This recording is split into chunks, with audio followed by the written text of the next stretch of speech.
All right, let's dive straight into this explainer. We're catching up on the unprecedented scale, the shocking upsets, and the breakout stars of literally the most eventful global tournament in history. Seriously, whether you're a die-hard tactical analyst or you're just tuning in for the knockout stages, this World Cup has been absolute chaos. Historic milestones, a completely reinvented landscape, it's just been wild. 6,259,589. Let that sink in.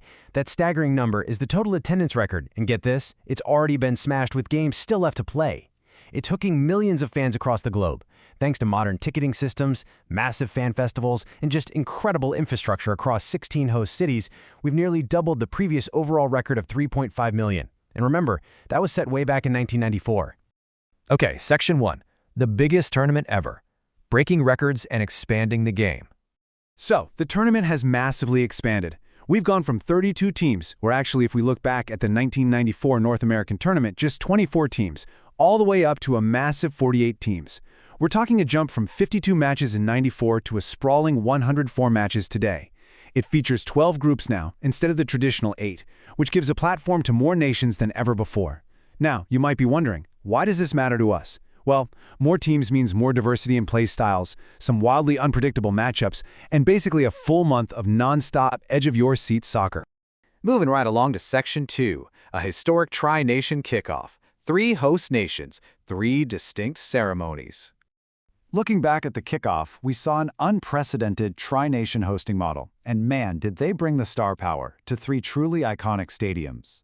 Down at Mexico's Estadio Azteca, the crowd was treated to indigenous dancers performing right alongside global superstars like Shakira, Burna Boy, and Maná. Up north in Toronto at BMO Field, Canada highlighted their amazing native wildlife and indigenous heritage with Alessia Cara and Michael Bublé. And over in Los Angeles at SoFi Stadium, the U.S. showcased the sheer global appeal of its entertainment industry, featuring Future, Tyla, and Katy Perry. But here's a fascinating little twist for you. None of the current leaders of the host countries actually attended their own opening ceremonies. It's true. Mexican President Claudia Sheinbaum gave her ticket to a fan amidst controversies over ticket prices. Meanwhile, Canadian Prime Minister Mark Carney was out attending the G7 summit in France, and U.S. President Donald Trump attended a UFC event instead. Oh, and just to add a fun layer of diplomatic trivia to the whole shebang, former Canadian Prime Minister Justin Trudeau actually showed up to the U.S. ceremony in an unofficial capacity. Just an incredibly unique set of circumstances off the pitch. Which brings us to Section 3, Giant Killers and Shocking Exits, the Fall of the Old Order. So maybe the most crucial point of this tournament hasn't just been the sheer size or those off-pitch storylines. It's the shocking, historic upsets that have sent absolute heavyweights packing way earlier than anyone predicted. Just look at the devastating collapse of 5-time champions Brazil.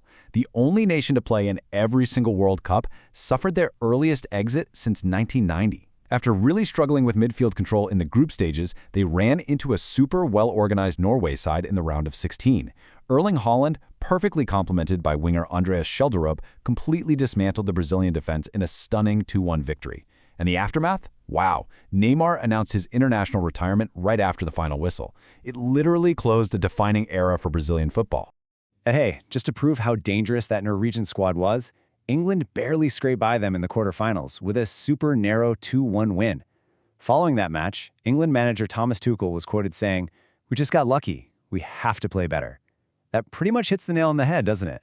It perfectly highlights the immense pressure these traditional giants are under. The old order is being seriously threatened by these highly organized, totally fearless underdog nations.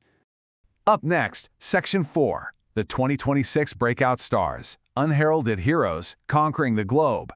With those fallen giants leaving a massive vacuum, unknown heroes have totally stepped up and changed the trajectory of their careers forever on the world's biggest stage. I mean, we've got Vozinha, an incredible 40-year-old free agent goalkeeper who anchored Cape Verde's historic run. Then on the flip side, you have an 18-year-old, Lille midfielder Ayoub Bouadi, providing defensive balance way beyond his years for Morocco. We've got Petar Sucic stepping up as the new creative engine for Croatia, and Orlando Gil, the San Lorenzo goalkeeper who basically became a national hero for Paraguay with his acrobatic penalty stops. And we absolutely have to mention Alex Freeman, the 21-year-old American who stormed onto the scene with his fearless attitude, racketing up clearances and giving the USA a solid solution on the right flank for years to come. These guys totally capitalized on the massive global stage. Finally, Section 5, the Final Four Setup, Heavyweights collide. All right, after all the group stage chaos, the giant killings, and the knockout round drama, the dust has finally settled to reveal some absolute juggernauts. But before we look at the team matchups, we absolutely must acknowledge the individual brilliance we're witnessing right now. Kylian Mbappé has been in pure World Cup mode, scoring a phenomenal goal against Senegal to officially become France's all-time leading goalscorer.